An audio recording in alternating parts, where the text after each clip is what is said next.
बांगलादेशमध्ये होत असलेल्या हिंदू समाजावरती अल्पसंख्याक हा समाज जिथे आहे त्याच्यावरती अतिशय वाईट असे अत्याचार होत आहेत। तिथल्या सर्व हिंदू समाजावरती खूप अत्याचार होत आहेत। तिथले देवस्थान काही ठिकाणी तोडले जात आहेत।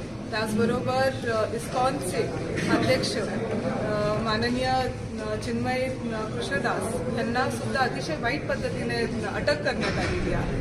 आम्ही सर्वजण आज काँग्रेस पक्ष आणि सर्व विविध सामाजिक संस्था आज इथे ह्याचा निषेध करण्यासाठी आलेलो आहोत आणि प्रांत कार्यालयामध्ये प्रांत साहेबांना आम्ही निवेदन दिलेलं आहे। आम्ही केंद्र सरकारला निवेदन दिलेलं आहे की आपली जबाबदारी आहे की ह्या हिंदू समाजाची रक्षण करण्याची जबाबदारी आहे। जिथे अन्याय होत असेल तिथे आपण नक्कीच उभा राहिलं पाहिजे। अन्यायाच्या विरोधात आपण लढा दिला पाहिजे। त्यासाठी आम्ही सर्वजण आज इथे संगमनेर प्रांत कार्यालयामध्ये हजर आहोत, त्यांना निवेदन दिलेलं आहे आणि केंद्र सरकारला मला एकच सांगायचं आहे की आपण तरी त्यांचं रक्षण केलं पाहिजे, काहीतरी आपण त्यांच्यासाठी केलंच पाहिजे असं आमच्या सर्वांकडनं मी आज इथे निवेदन देत आहे।